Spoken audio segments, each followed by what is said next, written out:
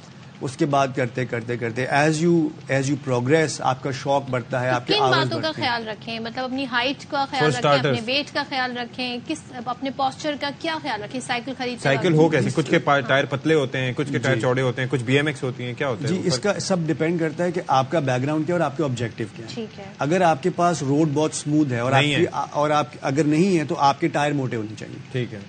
کراچی والوں سن لو اور اگر آپ کی اسپیڈ زیادہ ہے اور آپ کو اسپیڈ کا شوق ہے اور آپ فٹ ہیں اپنے پچھلے کسی بیک گراؤنڈ سے، یا آپ سائیکلنگ کرتے رہے ہیں اپنے بچپن میں بہت زیادہ، تو پھر آپ پتلے ٹائر اور آپ کی ہینڈلنگ اچھی ہے تو آپ پتلے ٹائر بھی لے سکتے ہیں. سب سے امپورٹنٹ چیز جو ہے، چاہے کوئی بھی سائیکل لے کسی بھی بیک گراؤنڈ سے، فٹنس بیک گراؤنڈ کی بات کرنا، ان کے لیے سب سے امپورٹنٹ ہے کہ سائز ٹھیک ہونا چاہیے. اگر آپ اپنے سے بہت بڑی سائز کی سائیکل لے لیں گے تو اس میں آپ کو ہمیشہ پرابلمز ہی رہیں گے. تو وہ گائیڈ کرتے ہیں آپ کو؟ جی، آپ کے پاس جو بھی ایک چھوٹی سی ایک سائیکلنگ اکانومی ایمرج ہو گئی ہے کراچی میں، تو اس میں آپ کو بائک فٹنگ کے لیے بھی لوگ مل جائیں گے جو آپ کے پوسچر کو ٹھیک کر دیں گے، آپ کی سیڈل ہائٹ کو ٹھیک کر لیں گے، سیٹ کی آگے پیچھے کو ٹھیک کر لیں گے. مجھے اب تک اندازہ نہیں ہو پاتا کہ سیڈل ہائٹ کیا ہے ہونی چاہیے. پھر اس کے بعد ظاہر ہے کہ اچھا دوسرا یہ ہے کہ اب میری طرح کسی نے غلطی سے پتلے ٹائر والی سائیکل لے لی ہو اور علاقے میں گڑھے بہت زیادہ ہوں، کیا وہ ٹائر چینج ہو سکتے ہیں یا نہیں ہو سکتے؟ پھر جی، اس میں آپ اگر تو وہ روڈ سائیکل ہے، جیسے وہ ریسنگ سائیکل ہوتی ہے، اس میں آپ موٹے ٹائر لگا لیں گے تو آپ کی ہینڈلنگ بہتر ہو جائے گی. لگ سکتے ہیں؟ جی لگ سکتے ہیں، بالکل لگ سکتے ہیں. اور اگر آپ اس میں ماؤنٹین بائک لے لیں گے تو پھر تو آپ کا روڈ نہیں بھی ہے، کچا روڈ ہے، پھر بھی کوئی ایشو نہیں ہے. آپ اس میں تو میرے خیال میں وہ بھی ہوتے ہیں شاکس وغیرہ. جی شاکس بھی ہوتے ہیں. اچھا، یہ الیکٹرک بائک اس میں کیا ڈفرینس ہے مینوئل میں؟ جی، الیکٹرک بائک میں آپ کی جو پیڈلنگ ہوتی ہے اس کے ساتھ بیٹری کی ایڈ ہوتی ہے، اور وہ ایک سرٹن نمبر ایک پاور بیٹری پروڈیوس کر رہی ہوتی ہے، اور وہ آپ کو الاؤ کرتی ہے کہ آپ بھی پاور پروڈیوس کرنا چاہیں تو وہ اسپیڈ بڑھ جاتی ہے. تو اس میں آپ کو کمیوٹ کے طور پہ بھی یوز کی جا سکتی ہے اور وہ آپ کی ایکسرسائز کے لیے بھی یوز کی جا سکتی ہے. جہاں آپ تھک گئے تو وہاں سے آگے ہوتے. جی بالکل. لیکن ظاہر ہے کہ یہ بالکل چلیں جی، یہ ہمیں اس کلچر کو مور اڈاپٹ کرنا چاہیے جس طریقے سے باقی یورپین کنٹریز میں ہم دیکھ رہے ہیں. تو اب وہ گاڑی چلاتے چلاتے بندہ خود میکینک بن جاتا ہے. سائیکل وائیکل کا تھوڑا بہت کام تو آپ خود بھی کر لیتے ہوں گے. ہاں جی، لیکن میں اس حوالے سے کافی کمزور ہوں تو میں کسی نہ کسی کی ہیلپ مجھے چاہیے ہوتی ہے اس سلسلے میں. تو ویسے گیئرز وغیرہ کا چکر کیا ہوتا ہے کہ جی کہتے ہیں کہ ہائی گیئر میں بعض لوگ ہوتے ہیں کہ ڈسٹینس طے کرتے ہیں تو وہ ہلکے ہلکے پیڈل مارتے مارتے جاتے ہیں. اچھا، اگر آپ کا گیئر بہت لائٹ رہے گا، آپ لائٹ گیئر پہ چلائیں گے تو آپ کے مسلز پہ لوڈ کم آئے گا. ٹھیک ہے. اور آپ کا جو لوڈ ہے وہ کارڈیک سسٹم پہ جائے گا تو آپ کا ہارٹ کی ٹریننگ زیادہ اچھی ہوگی. Okay okay. کیونکہ آپ کی بریدنگ بڑھ جائے گی اگر آپ ایزی گیئر میں چلائیں گے. اگر آپ ہارڈ گیئر میں چلائیں گے تو آپ کے ہارٹ پہ کم لوڈ آئے گا، آپ کی سانس کی روانی نارمل رہے گی لیکن آپ کے مسلز پہ لوڈ زیادہ آئے گا. تو ہم دونوں طریقے سے ٹریننگ کرتے ہیں، دونوں کرتے ہیں. اس کے الگ بینیفٹس ہیں، اس کے الگ بینیفٹس ہیں. چلیں، thank you so much. Good luck for your tour of India. Thank you. زبردست جیت کے آئیے یا جو بھی ہو ایفرٹ اچھا کیجیے گا. علی الیاس جاوید ہمارے ساتھ موجود تھے. Thank you so much brother. Thank you so much. چلے جی، اب میں نے سائیکل پھر کرانی ہے، اس کے ٹائر چینج کرانے. بھائی ٹائر بہت آپ نے کیا سوچ کے پتلے ٹائر والی جائے cycle. Thank you thank you thank you. I will surely contact you and I will send you the pictures of my cycle. Thank you so much. اچھا جی، اب ذرا اب اس پہ ہم بعد میں بات کریں گے کیونکہ بڑا انٹرسٹنگ ٹاپک ہے اور اس پہ ہم مزید بھی آپ کو انفارمیشن دیں گے. لیکن خبر یہاں پہ بتا دیتے ہیں کہ جی سندھ کے جو سرکاری ہمارے اسکولز ہیں وہاں پر فرنیچر میں کرپشن پر اب نگراں حکومت نے 4 رکنی کمیٹی تشکیل دے دی جو تحقیقات کرے گی اور معلوم کرے گی کہ خریداری زیر دفعہ 31 Sindh public procurement regulatory authority 2010 کے تحت کی گئی تھی یا نہیں. 2020 سے 2022 کے دوران 1.85 کروڑ روپے کا اسکول فرنیچر خریدا گیا تھا. ڈیسک خریداری کا معاملہ ستمبر 2021 میں ٹرانسپیرنسی انٹرنیشنل پاکستان نے اٹھایا تھا جسے حلیم عادل شیخ منظر عام پر لائے تھے. اور اس کے بعد ہوا کیا جناب، اس کے بعد یہ ہوا کہ صوبائی حکومت اسکول ڈیسک 29,000 روپے میں خرید رہی ہے جو اوپن مارکیٹ میں صرف 5,000 روپے میں دستیاب ہے. یہ بھی حلیم عادل شیخ نے بتایا تھا. اس تنازع کا ڈرامائی موڑ اس وقت آیا جب سابق صوبائی وزیر تعلیم سعید غنی نے نیوز کانفرنس میں کہا کہ فرنیچر خریداری کی منظوری سابق وزیر اعلیٰ سے مراد علی شاہ نے دی تھی جن کے پاس وزارت تعلیم کا اضافی قلمدان بھی تھا. تو یہ تمام ترجیحی معلومات ہمارے سامنے اب آ گئی ہیں. اب یہ جو تحقیقاتی کمیٹی ہے کیا بتائے گی اور یہ اسکولوں کی حالت زار آپ چیک کریں کیا ہے. بچوں کے پاس 29,000 کی ڈیسک خرید رہے ہیں، ان کے پاس بیٹھنے کو پھر بھی جگہ نہیں. آج سے سال پہلے، 1.5 سال پہلے، 2 سال پہلے بھی اس پہ بات ہوئی ہے. مطلب this is not something new. ہم نے فرنیچر کے حوالے سے پہلے بھی یہ معاملہ اٹھایا تھا اور وہ ڈیسک جاتے نظر نہیں آتے. المیہ سارا یہی ہے. اور پھر دوسرا یہ جو ایک تو چیز ہوتی ہے نا کہ آپ خرید نہیں رہے، پیسے خرید کریں. دوسری چیز یہ ہوتی ہے کہ آپ چیز خرید رہے ہیں لیکن وہ اس کی قیمت وہ نہیں ہے جو آپ پیپرز میں بیان کر رہے ہیں اور اس کے بعد جو اضافی رقم ہے وہ کہاں جاتی ہے. You all know very well. تو اب یہ ہے کہ مطلب آپ یہ دیکھیں کہ یہ ایک تنازع ہی ہے. لیٹ سی کہ اس کا کیا حل نکلتا ہے اور اس پہ کیا نوٹس لیا جاتا ہے. اچھا, فرنیچر کرپشن کی داستان کے بعد ایک ذکر کریں گے ایک نگراں حکومت کے ایک اچھے قدم کا. خستہ حال جو اسکول ہیں ان کی اپ گریڈیشن کا منصوبہ, اس پہ تیزی سے کام شروع کر دیا گیا ہے.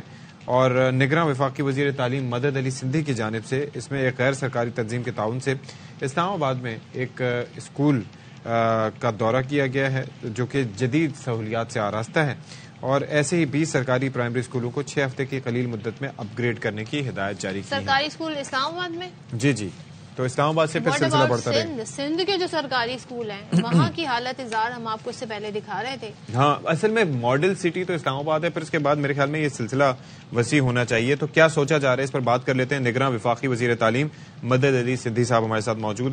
Thank you so much for joining us. یہ بتائیے گا, یہ بڑا اچھا انیشیٹو ہے کہ جی تعلیم کے حوالے سے یہاں پر سوچا جا رہا ہے, لیکن میں اگر اسلام آباد جاتا ہوں اور اسلام آباد کی کوئی بھی چیز دیکھتا ہوں, اگر اسلام آباد کے خستہ حال اسکول بھی دیکھتا ہوں تو وہ سندھ کے اسکولوں سے ہزارہ درجے بہتر ہوتے ہیں یا کسی دوسرے صوبے کے. تو پہلے تو ہمیں اس پروجیکٹ کے بارے میں بتائیے, اور پھر دوسرا یہ کہ کیا یہ فوکس, چونکہ آپ وفاقی وزیر تعلیم ہیں, تو دوسری جگہوں پر بھی تھوڑا سا آئے گا؟ جناب السلام علیکم, آپ کا بہت بہت شکریہ. جناب میں نے جب وزیر تعلیم کا منصب سنبھالا تھا تو میں نے سپٹمبر کے فرسٹ ویک میں ہی اسلام آباد کے اسکولوں کا معائنہ کیا تھا, اور سب سے پہلا اسکول یہ کوہسار مارکیٹ میں جو ہے ایپسس میں, اس میں جب گیا تھا تو مجھے حیرت ہوئی کہ اسلام آباد کے اسکولوں کی اگر یہ حالت ہے تو دوسرے ہمارے دوسرے صوبوں کی کیا حالت ہوگی. آپ یقین کیجیے اس اسکول میں حالت یہ تھی کہ واش روم کے کموڈ ٹوٹے ہوئے تھے, پینے کا پانی نہیں تھا, اور نلکے بھی ٹوٹے ہوئے تھے, اور گھاس جو تھی چاروں طرف مجھے ڈر لگا کہ ان میں کہیں سانپ نہ ہو. تو ان کو میں نے کہا کبھی آپ نے یہ کوشش کی ہے یہ؟ پھر میرے ذہن میں تھا کہ کم از کم ہم اسلام آباد سے تو ایک شروعات کریں, اور میں نے تمام اسلام آباد کے اسکولوں کا معائنہ کیا. اور آپ یقین کریں کہ ان اسکولوں کی حالت بالکل بری ہے.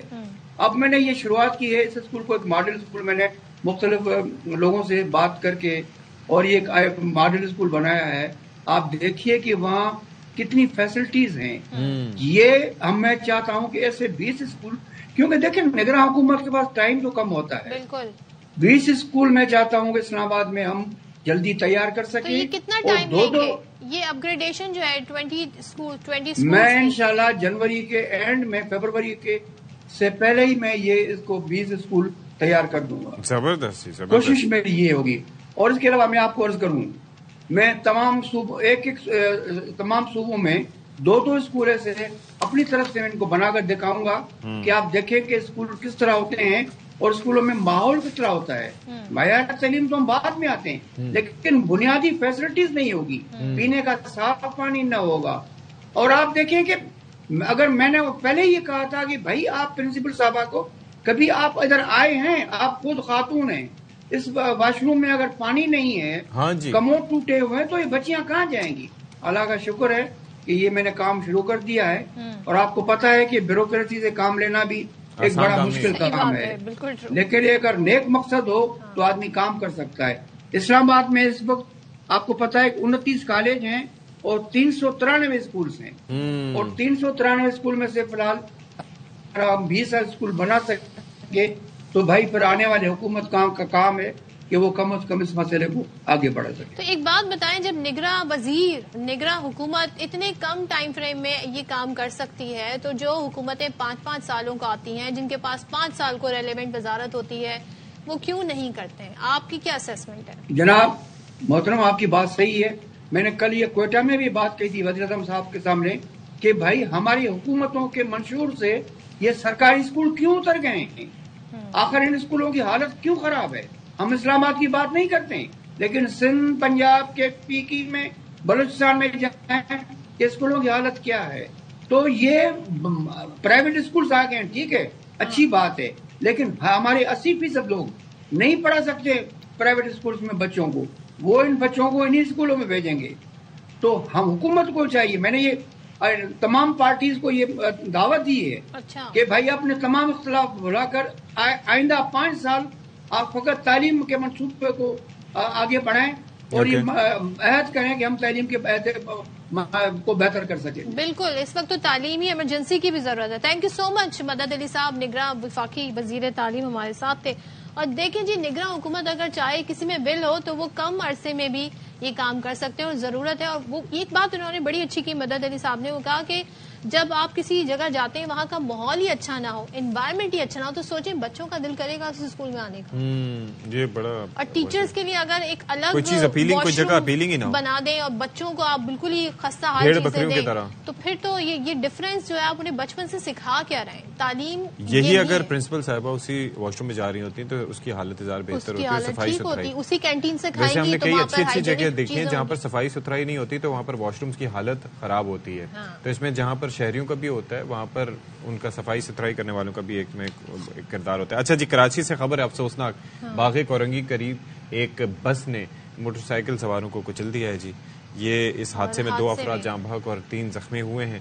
نذیر شاہ ہمیں مزید تفصیلات سے آگاہ کریں گے. نذیر، یہ بڑا ایک دل دہلا دینے والا حادثہ ہے، یہ ہوا کیا؟ بالکل، دیکھیں میں اس وقت یہیں اسپاٹ پر موجود ہوں. یہ باغ کورنگی مزار ہے جس کے قریب ایک ٹریفک سگنل جو ان ایکٹیو ہے، وہاں پر یہ حادثہ پیش آیا ہے. اور جو عینی شاہ سے ہماری بات ہوئی، اس کا کہنا ہے کہ تیز رفتار بس کی جو رکی نہیں اور اس نے 4 موٹر سائیکلوں کو اڑایا ہے، ہٹ کیا ہے، جس کے نتیجے میں 2 افراد موقع پر ہی دم توڑ گئے تھے، جبکہ 3 زخمی ہوئے ہیں جن میں محمد علی، افضل اور مظہر شامل ہیں. ان کو جنہیں اسپتال منتقل کیا گیا ہے.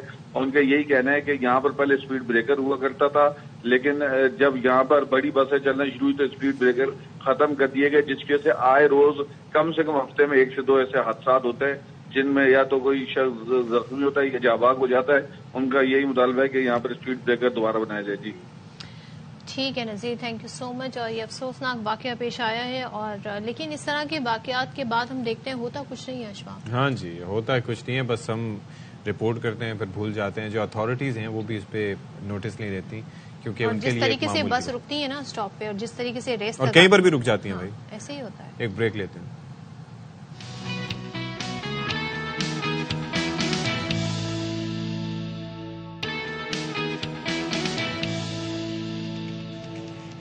چلیں جی، ویلکم بیک ونس اگین. اور خبر ہے جو آپ کے ساتھ شیئر کر لیتے ہیں. احتساب عدالت اسلام آباد میں توشہ خانہ گاڑیوں کا ریفرنس نواز شریف، آصف زرداری، یوسف رضا گیلانی سمیت دیگر کے خلاف کیس برآمدگی کا نوٹس کر دیں، آئندہ سماعت پر دیکھ لیں. یہ کہا گیا ہے قاضی مصباح ایڈوکیٹ کی جانب سے. حسین احمد چودھری مزید بتائیں گے. جی دیکھیں، توشہ خانہ کیس ہے. احتساب عدالت کے جج محمد بشیر نے کیس کی سماعت کی ہے، اور نواز شریف کی حد تک تو معاملہ پہلے سے ہی زیر سماعت تھا، لیکن آج یوسف رضا گیلانی اور آصف زرداری سے متعلق بھی جو ہے وہ کیس کی سماعت ہوئی ہے. یوسف رضا گیلانی کی جانب سے استثناء کی جو ہے وہ درخواست دی گئی اور کہا گیا کہ یوسف رضا گیلانی جو ہے وہ الیکشن کمپین میں مصروف ہیں اور ان کی درخواست جو ہے وہ استثناء کی جو ہے وہ دائر کی گئی ہے.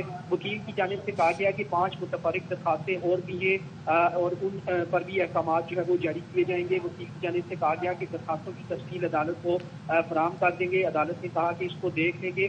وکیل نے کہا کہ برآمدگی کا نوٹس کر دیں، باقی آئندہ سماعت پر جو ہے وہ کر لیں گے.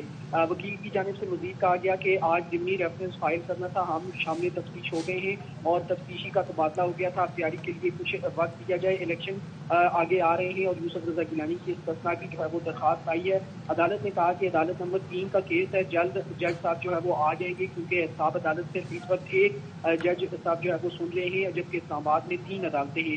تفتیشی افسر جو ہے وہ نہیں آئے ہیں، آئندہ سماعت پر جو ہے وہ پیش ہو جائیں، احتساب عدالت کی جانب سے کہا گیا ہے. اور تفتیشی افسر کو آئندہ سماعت پر عدالت میں پیش ہونے کا نوٹس جاری کیا گیا ہے اور 4 جنوری تک توشہ خانہ کیس کی سماعت ملتوی کی ہے. ٹھیک ہے، تھینک یو سو مچ. اچھا، نیب کی جانب سے فواد چودھری کو احتساب عدالت میں پیش کرنے کی اجازت مانگ لی گئی ہے. نیب پروسیکیوٹر نے کہا کہ ملزم جوڈیشل کسٹڈی پر ہے، وارنٹ گرفتاری کی تعمیل ہو چکی ہے، 24 گھنٹے میں عدالت پیش کرنا ہوتا ہے. پروڈکشن آرڈر جاری کریں تاکہ جسمانی ریمانڈ کے لیے پیش کریں. عدالت نے کہا کہ فواد چودھری کو عدالت میں لانے کے لیے درخواست دیں. احتساب عدالت کے جج محمد بشیر نے اس معاملے کی سماعت کی. چلیں جی، اب بات ہو جاتی ہے T20 یعنی کہ نیوزی لینڈ کے خلاف جو ہماری سیریز ہونی ہے. T20 کے 5 میچز ہونے ہیں اور جس کے لیے ٹیم کی باقاعدہ تیاریاں پہلے سے جاری بھی تھیں. اور اب خبر یہ آ رہی ہے کہ اعلان کر دیا گیا ہے ٹیم کا، اور شاہین آفریدی پہلی بار T20 ٹیم کی قیادت کرنے جا رہے ہیں، کیونکہ اب بات ہو جاتی ہے T20 یعنی کہ نیوزی لینڈ کے خلاف جو ہماری سیریز ہونی ہے، T20 کے 5 میچز ہونے ہیں، اور جس کے لیے ٹیم کی باقاعدہ تیاریاں پہلے سے جاری بھی تھیں، اور اب خبر یہ آ رہی ہے کہ اعلان کر دیا گیا ہے ٹیم کا، اور شاہین آفریدی پہلی بار T20 ٹیم کی قیادت کرنے جا رہے ہیں، کیونکہ ریسنٹلی اناؤنس ہوا تھا شاداب خان زخمی ہونے کی وجہ سے ٹیم میں ابھی بھی زخمی ہے شاداب۔ ہاں، یہ جاننے کی کوشش کریں گے۔ چیف سلیکٹر وہاب ریاض نے ڈومیسٹک میں پرفارمنس دکھانے والے کھلاڑیوں کو مواقع دیے ہیں، اور ورلڈ کپ سے پہلے بیک اپ بنانے کے لیے صاحبزادہ فرحان، اعظم خان، عباس آفریدی، حسیب اللہ ٹیم کا حصہ بن گئے۔ تو ہمارے اچھا شان مسعود جو کہ اپنے اگریسو گیم کی وجہ سے جانے جاتے ہیں، بھلے وہ ٹیسٹ کھیل رہے ہوں، اپروچ ان کی ڈفرینٹ ہوتی ہے، وہ جگہ نہیں بنا سکے۔ اچھا، یہ سیریز جو ہے نا 12 جنوری سے یعنی کہ آئندہ سال شروع ہوگی، تو نمائندہ خصوصی برائے کھیل شاہد ہاشمی صاحب ہمارے ساتھ موجود ہیں۔ شاہد صاحب، فاسٹ پچز ہیں، اس کے اندر مجھے سب سے پہلے ایک بڑا صاحبزادہ فرحان کے بارے میں ہم بہت سنتے رہے ہیں کہ جی ہی از بین این ایکسیپشنل پلیئر۔ آپ کی رائے کیا ہے ان کی اور باقی جو پلیئر سلیکٹ کیے گئے ہیں اس دورے کے لیے، ان کے بارے میں؟ اوور آل ٹیم اچھی ہے، اور خوشی ہوئی کہ صاحبزادہ فرحان کو چانس ملا۔ 2021، 2022، 2023 تینوں سال نیشنل T20 کے ٹاپ اسکورر ہیں، اور ہر سال ان کے اسٹرائک ریٹ میں بہتری آئی، یعنی 0.23، پھر 2.3، پھر 2.5، اس طرح ان کے اسٹرائک ریٹ میں بھی بہتری آئی۔ اس دفعہ انہوں نے نیشنل T20 میں 29 چھکے لگائے، تو ایسا پلیئر جو مستقل آپ کے ڈومیسٹک کرکٹ کی سطح پر، اور قائد اعظم ٹرافی میں بھی رن بناتے ہیں، پاکستان کا ون ڈے جو 50 اوور کا ہے اس میں بھی رن بناتے ہیں، تو بڑی اچھی بات ہے کہ وہاب ریاض اور ان کے سلیکشن پینل نے، ان کے کنسلٹنٹس نے اپنا وعدہ پورا کیا کہ ہم جو ڈومیسٹک ٹورنامنٹ میں اچھی پرفارمنس دیتے ہیں ان کو ہم چانس دیں گے۔ صاحبزادہ فرحان، حسیب اللہ، عباس آفریدی، یہ سارے وہ پلیئر ہیں۔ عباس آفریدی کے ساتھ تو بڑی زیادتی ہوئی تھی کہ وہ PSL 8 کے ٹاپ وکٹ ٹیکر تھے، ان کو کسی بھی ٹیم میں نہیں رکھا گیا، پہلی دفعہ ان کو ٹیم میں رکھا گیا۔ عمر گل کے بھتیجے ہیں اور بڑے اچھے فاسٹ بالر ہیں، تو اوور آل ٹیم اچھی ہے۔ اعظم خان کو بھی انکلوڈ کیا گیا، and what about the rest of the team? Azam Khan بھی واقعی بہت اچھی بیٹنگ کر رہے ہیں، جس طرح انہوں نے نیشنل T20 میں، اور فنش کر رہے ہیں 6 نمبر پر میچ۔ یہ ہمیں پاکستان کی ٹیم میں ایک فنشر چاہیے تھا، اور اعظم خان اچھے ہیں۔ وہاب نے یہ بھی کہا، جو چیف سلیکٹر ہے، کہ ہم نے اس کو فٹنس بہتر کرنے کے لیے بھی کہا ہے، ساتھ ہی ساتھ وہ فنش کر رہا ہے، تو یہ ایک اچھی چیز ہے۔ اوور آل ٹیم اچھی ہے، اور ورلڈ کپ سے پہلے آپ کو 2-3 پلیئر ضرور ٹرائی کرنے چاہیے تھے، وہ آپ نے کی۔ شاداب کیوں زخمی ہے؟ مطلب میں یہ نہیں کہہ رہا کہ چوائس بری ہے، ان کو نہ رکھنا۔ شاداب ابھی تک انجرڈ ہیں، ان کے اینکل ٹوئسٹ ہوا تھا یہاں نیشنل T20 کھیلتے ہوئے، تھوڑا سا ری ہیب کر لیں، اچھا ہے، ان کو ریسٹ مل جائے گا۔ PSL میں آ کے پرفارم کریں۔ اسلام آباد یونائیٹڈ کے کپتان ہیں، ٹیم ان کی اسلام آباد یونائیٹڈ کی بہت اچھی ہے، کپتان ہیں، تو پرفارم کریں بیٹنگ میں بھی بالنگ میں بھی، اور اپنی جگہ واپس حاصل کریں۔ تو یہ جو محمد حارث کو ڈراپ کیا گیا ہے، اس فیصلے کو کیسے دیکھتے ہیں؟ یہ ایک تھوڑا ڈیبیٹیبل ہو گیا، سلیکٹرز کے لیے تھوڑا سا پرابلم تھا۔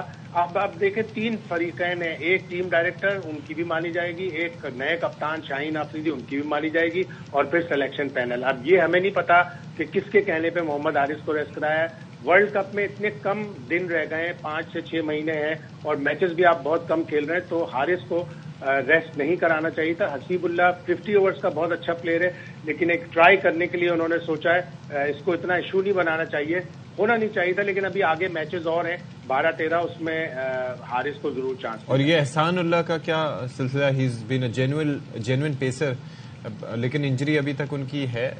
2-3 پلیئر ایسے ہیں جیسے جن کی انجری پہ بڑی تشویش ہے، ایک تو شاداب ہو گئے، دوسرے نسیم شاہ ہو گئے، ابھی وہ ریہیب میں آ گئے، بالنگ انہوں نے شروع کر دی ہے۔ حسنین مستقل انفٹ رہتے ہیں، اتنے اچھے بالر ہیں، اور اوپر سے احسان اللہ تو جس فرینچائز میں گئے اس نے بڑی قربانی دی ہے، اس نے یہ کہا کہ ہم شاید PSL بھی اسے نہ کھلائیں، اس لیے کہ ہم یہ چاہتے ہیں کہ PSL سے زیادہ وہ ورلڈ کپ میں پاکستان کی ضرورت ہوگا، تو احسان اللہ ابھی انفٹ ہے۔ اور شاہین ظاہر ہے ایک تو وہ بالر ہیں، اور ہمارے یہاں کیپٹن عموماً بالر نہیں ہوتے، ان کا امتحان ہوگا اس سیریز میں، تو ان کی کیا ایکسپیکٹیشن ہے ان سے اس سیریز؟ بالکل اچھی ایکسپیکٹیشن ہے، اللہ کرے وہ فٹ بھی رہے۔ ابھی آپ نے دیکھا آسٹریلیا کے کپتان پیٹ کمنز ہیں، انہوں نے ورلڈ کپ جتوایا۔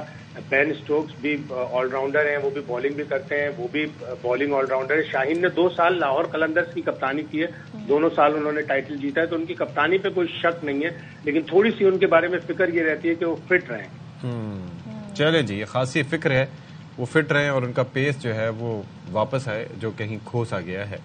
بہت شکریہ، نمائندہ خصوصی برائے کھیل ہمارے ساتھ موجود تھے۔